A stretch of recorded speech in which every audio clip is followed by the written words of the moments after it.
Every September and October, I have exactly the same conversation. My sales aren't bad, but why do I suddenly feel like I've got no money? If that's you, then you're not alone. Before we jump into today's episode, I want to let you know about a couple of resources that I have that can help you out. If you head to resilientretailclub.com/Christmas, you can get our free Christmas planner to help you have the best Christmas yet in 2026.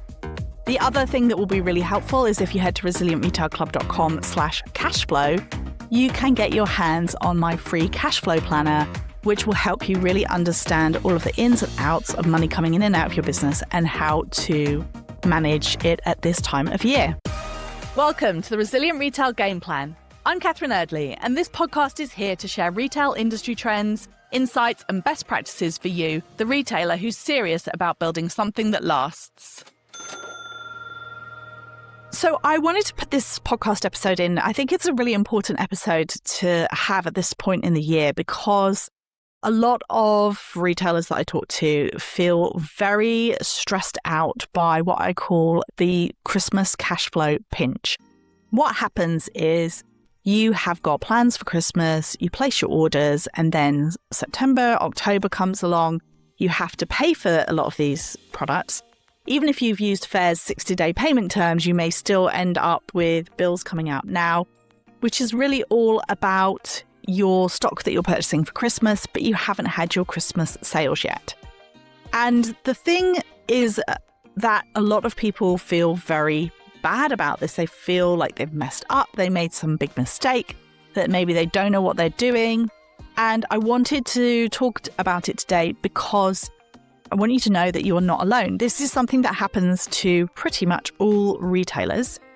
And that includes the really big guys as well. When I worked in big corporate retail, we would have these meetings, which was called the 4Ps, pushing payments past peak, which was basically where the finance team made us go through every single supplier and try and see what we could do to move our invoices a couple of days or a week, or split things down even further, extend payment terms, whatever that we could do, because whatever bit that we could eke forward, then we would be able to improve the cash flow of the business and basically make it a little bit easier for the finance team.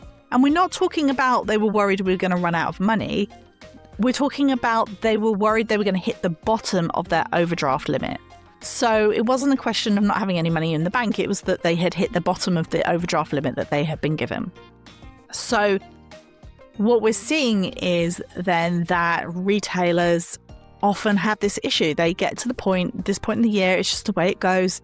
For a lot of retailers, for example, when I worked at Paperchase, we would be getting half of our revenue for the year in the fourth quarter, if not more. And this happens to a lot of businesses which are very heavily gift focused. So when you've got that situation, you have got a huge up and down in terms of your sales coming in and the expenditure going out. So a lot of people describe it as feeling like you're going up the slope of a roller coaster. You know that you're going up and up and up and up, and you've got that sense of anticipation building. You just don't know how it's going to feel when you go down the drop. Is it going to be super exciting or terrifying, or maybe a bit of both? So if that's you, if you're feeling like that, if you're thinking, I really messed this up, I should have done it differently, I just want you to know that this is effectively a part of the way that the retail industry works. It's part of the way that the seasonality works, and it's part of the pressure of having a very seasonal business. So every year, retail businesses have to live in the gap between buying the stock and selling the stock.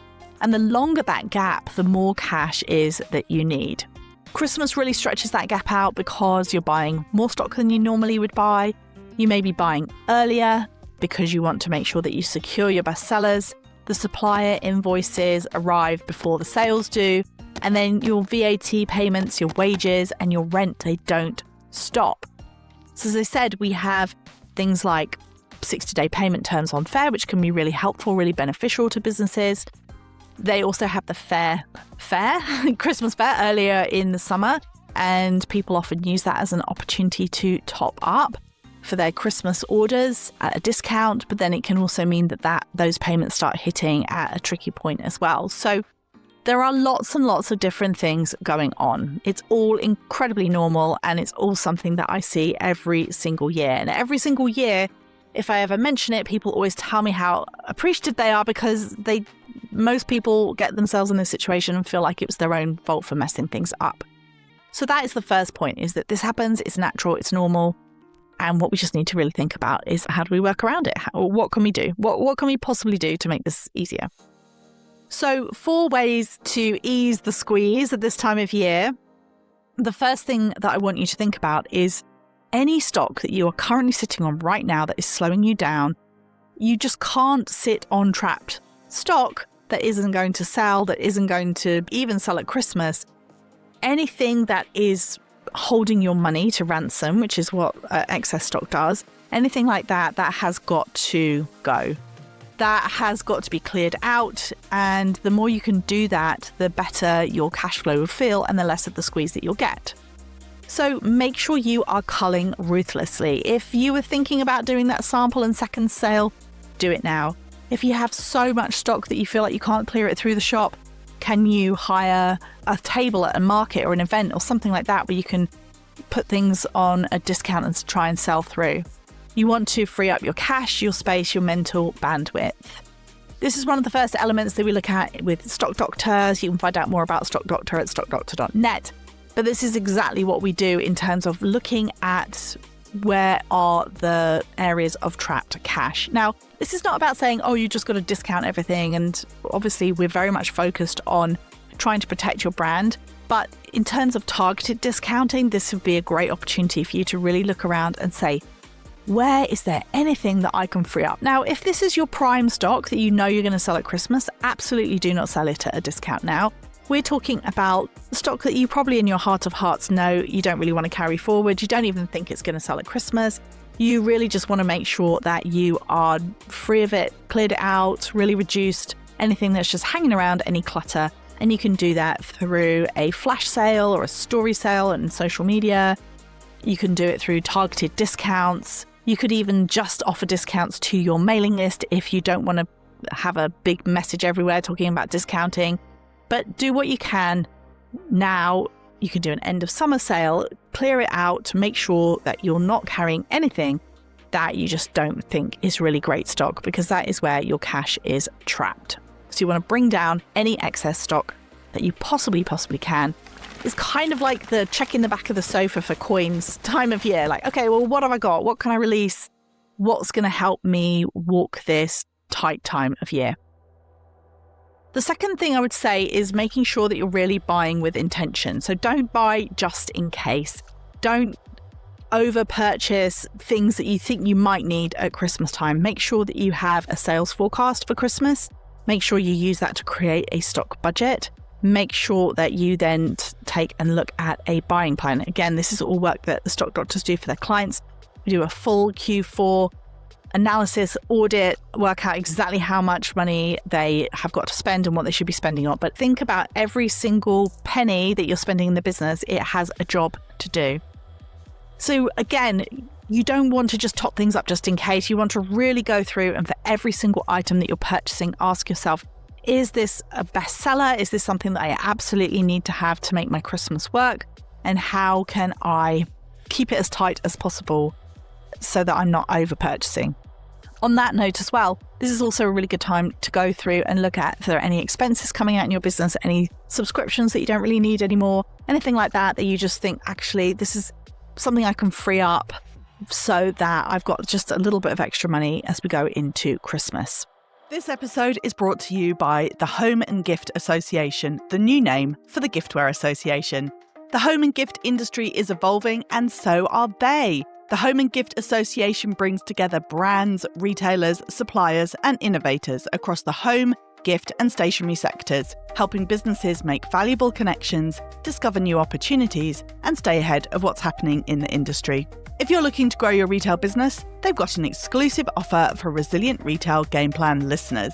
You can join for retail membership for just £49 until the end of the year with no joining fee, saving you £99. Membership includes networking events, retailer and buyer introductions, expert business support, industry insights, awards, promotional opportunities, and access to a fantastic community of home, gift, and lifestyle businesses. To find out more, head to homeandgiftassociation.org.uk and use the code RESILIENT49, RESILIENT49, to claim your exclusive listener offer. That's homeandgiftassociation.org.uk, and the code is RESILIENT49. The third thing to think about is flowing your stock in. So do you really need everything delivered right now? Have a look at whether or not you can move some of your deliveries back. So, for example, can you split any of your deliveries? Now, it will depend on suppliers. Some suppliers, you just won't be able to split things, or you'll end up having to bring it in earlier than anticipated because you just know if you don't, it's going to get stuck in customs, or it's just going to be a nightmare and you're going to miss the selling season. So you don't want to miss any sales, but you also can have a look and just double check, are you bringing everything in for the beginning of October, for example? Are there things that you could maybe hold and bring in at the beginning of November or even the beginning of December? Depending on your sales pattern, you may actually see that December is still your biggest month. So does everything need to be here right now for the middle of September or even the end of October if you don't think you're actually going to sell it until December? Basically, going back to the anecdote from my days in corporate, every single day that you can push things back is another day that you don't have to pay for it, and it's all going to help you. So take a look at what you've got coming in. Can you split it into 2 orders instead of 1 big order? Can you hold off some particular brands? Because sometimes it can be nice to have a bit of a refresh on your Christmas stock a little bit into the season because it gives you something new to talk about, something new and fresh to engage with your customer. If you've been a really great customer to your supplier and you've worked with them for over years, ask them about payment terms. Ask them if there's any way you could pay for this a little bit later. Ask them if you could split payments. Can you look at other things that you might otherwise be paying out all at once? Can you look to split those onto a payment plan? What can you do to ease your payments? Try and really push back your bills, reduce those, and then try and really flow your stock. Are there things that can just come a bit later? Does it all have to be there, hand on heart, for the 1st of November, or is that just going to cause you trouble? Big retailers do this all the time. I cannot tell you how much of my job used to be all about trying to work out exactly what's going on with the deliveries, making sure I pushed it back, making sure I eked out another day or 2 days or a week from payment terms. We were constantly juggling things and moving it around because we were just trying to reduce the amount of time between us having to pay for something and it being bought by the customer, because the more you can really reduce that gap, then the better it will be. If you really trust your suppliers, and if you have some items which are super popular at Christmas, you could consider doing a pre-order. I would only suggest this if it's a supplier that you really, really trust, because nothing is more frustrating than trying to unpick a pre-order where you haven't been able to fulfill the orders for everybody or they're all running late. So this can be a bit of a stress thing. But again, if you've got like a certain number of products that you bring in that you know they sell out immediately, why not offer it on pre-order to some of your customers? Because again, that really helps with this idea of when you're getting paid versus when you have to pay the supplier. So the 4th thing is, don't panic. The answer isn't about just stopping all expenditure. It's often about trying to buy smarter. It's about trying to manage that gap between paying for stock and selling it, and doing whatever you can to try and move that in your favor. So the more you do this, the easier Christmas becomes. But for sure, make sure, go through everything and just see what can you sell over the next few weeks to just really help with your bank balance. So this week, make sure you're reviewing your old stock. Make sure you build a Christmas buying budget. Speak to suppliers if you need more flexibility. And go to resilientretailclub.com/cashflow if you want to get my free cash flow planner to help make it all make sense. So now we've talked about managing your cash flow. In the next episode, we're going to be talking about how to decide what deserves your buying budget. Don't forget to tune in next week. And of course, if you like, follow or subscribe, you'll be the first to know about the next episode when it comes out next Thursday morning. See you then.